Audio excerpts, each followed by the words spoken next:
Hello, friends. It is Sunday, March the 1st, and it's a good way to start the month off, don't you think? As always, a poem to start off. This one is from Dorothy Parker, who I admire quite a bit. She had a really interesting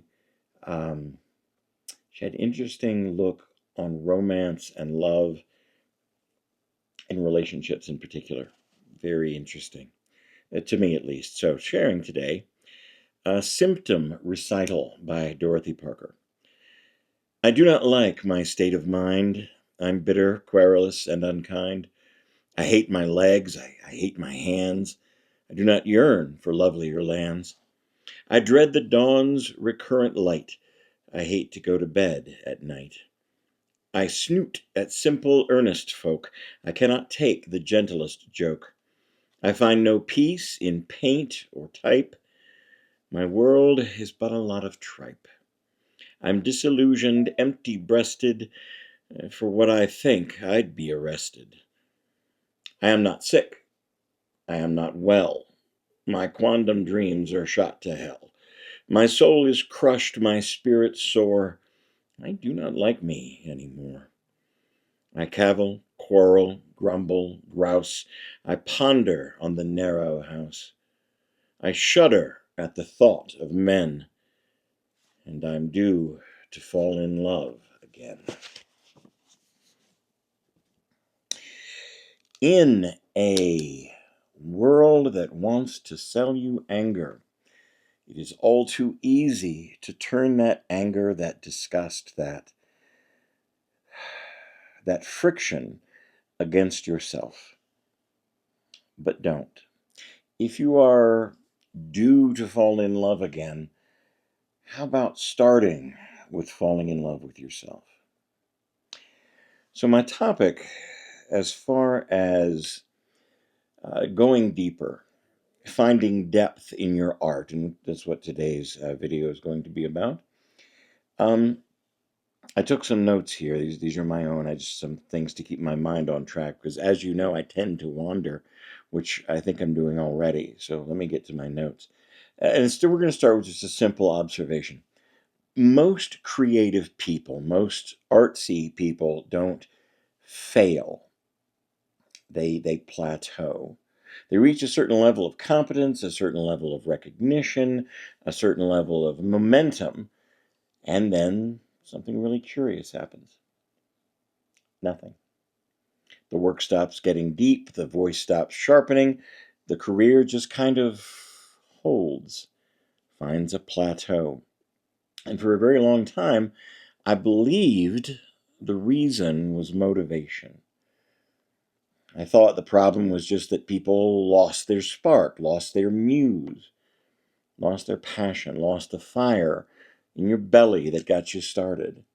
It's the classic, first album, the first record that the public really discovers, and it makes you super, and then you're left with what happens next. What music do you write next?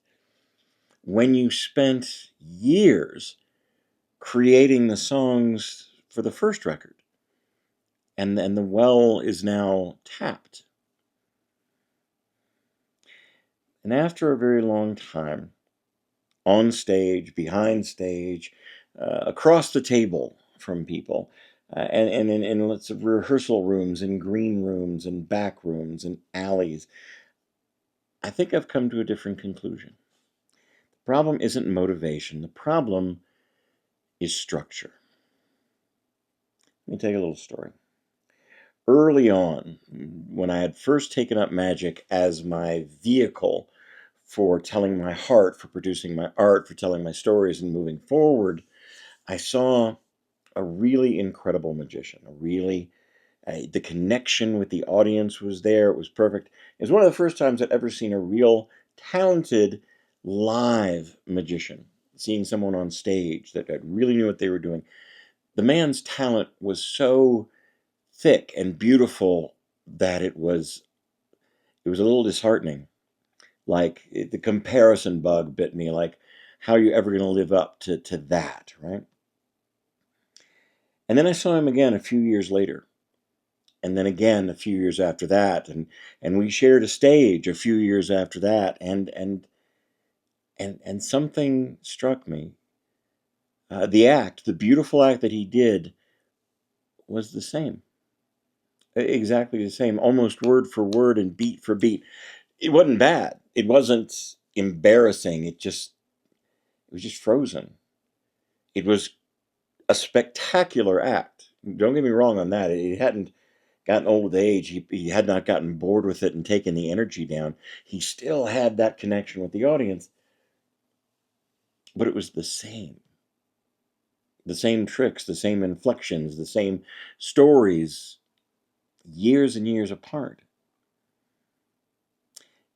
And on the other hand, on the flip side of that coin, I saw some very young magicians, some very rough ones, some ones I watched some contests and some things where they didn't really connect, and the edges were all rough, and you read the instructions and you did the trick, and you presented that, and then they found their voice, and they grew and they evolved and they changed, and their presence deepened and became more rich for their audiences. How does someone with enormous natural ability get overtaken by people who started slower? And eventually the answer became really, really obvious. The talented performer was waiting to feel inspired again, waiting for the new songs, as it were, um, to be inspired, to find the new muse that was going to come in and light that fire in their belly all over again. The others, the other ones, built systems. They listened to their audience. They listened to what was going on around them. They evolved things that were maybe not appropriate at the beginning. They evolved and changed as the audience changed. They rehearsed on schedule. They wrote every day or every week. They reviewed their material constantly. They rebuilt pieces that didn't fit. They rebuilt them again, slowly, deliberately. Evolved is really is the best word. They had structure. And structure does something magical for the artistic person. It takes out the negotiation. Most creatives spend a surprising amount of time negotiating with themselves. Well, I don't feel like rehearsing today. I don't feel like writing today. I'm not in the mood to perform. And in the immortal words of Duncan Idaho, um, mood is something for cattle and love play. It is not for art or for battle.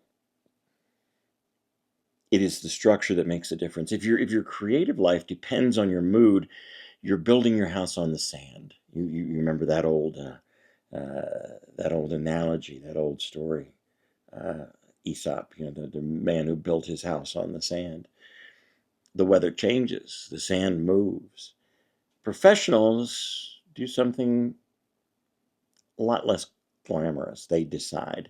They decide when the work happens. This is my time to rehearse. This is my time to fill up a notebook with ideas. Some of them are going to be horrible, but you find the gems simply because you make your hand work.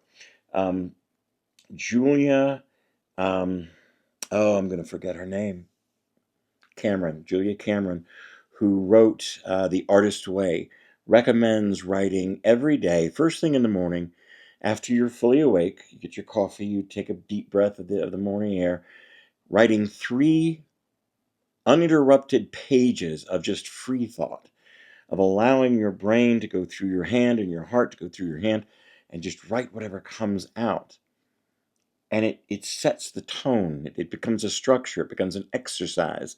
You are working out your creativity. And this is what makes it grow. And here's something that may be surprising to some of you. Structure does not limit creativity. It protects it. Without structure, your creative energy gets spent deciding on whether or not I'm going to work. What excuses can I create to put off creating? You're still using your artistic brain, but you're using it in a negative way to push aside the structure, to push aside the work.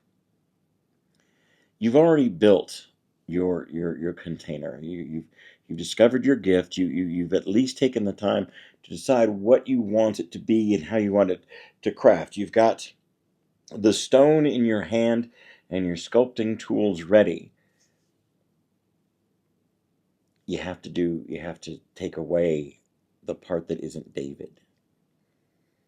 You have to craft the stone. You have to put your hands into the dirt to aerate it, to get it ready for the seeds, to get it ready for the crop, to be able to bear fruit when the time comes. And within that structure, anything could happen. The stage is its own structure.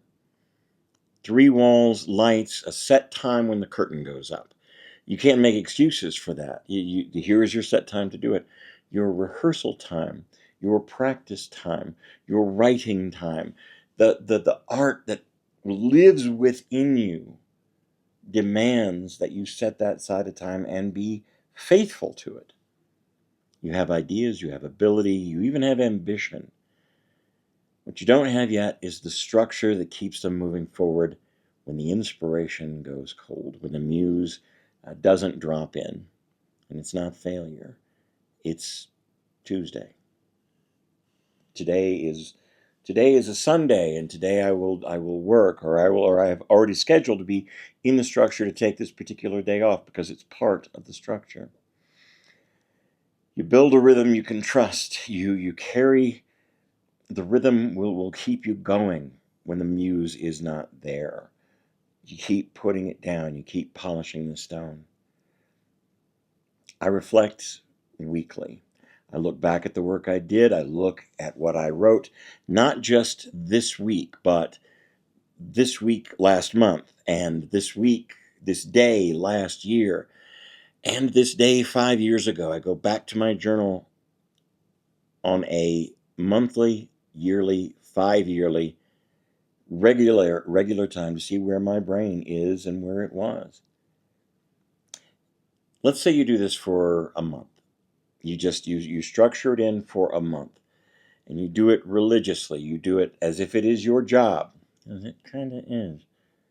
And then at the end of the month, you look back and you look at the arc from here to there, and how shiny the stone is, how much more polished your writing becomes, the mistakes that you make and overcome simply because you put your hands to the work. You build the capacity, you build your voice, you build your own authority within yourself, quietly, without drama or anyone else around, just by showing up for your art. If you're a speaker, a storyteller, a performer, or anyone who stands in front of other people believing you have something meaningful to say, the question you want to ask yourself, and it's really worth asking, am I inspired today? That is the wrong question. Not am I inspired today, but what structure am I living inside? You can ask yourself, am I inspired today? And you can answer yourself yes or no. And neither one, that's where your foot starts, right? I am not inspired today. So here's my notebook. Here is my tablet. Here is my tape recorder, where I'm just going to speak ideas and poetry and movement right here, and I'm just going to do it. You have to make the decision to take the steps forward, and it will make you, surprisingly, this building of the structure will allow you to become more creative. You cannot color outside of the lines unless you know where the lines are. And then, once you have put together this structure and built this house, you can step outside of it, and you can tend to the garden, and you can grow the poetry in the tree. And oddly enough, regulating yourself, keeping authority over yourself, will allow you to be more creative than without structure. Nothing wrong with freestyle, but you got to practice to be able to get that wit where you need it to be and find your rhythm. That's it.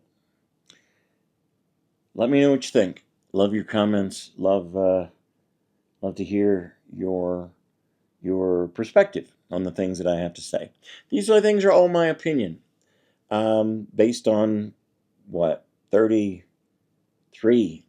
years now of making a living at this, committing to the art that I was given, and finding where the offshoots are.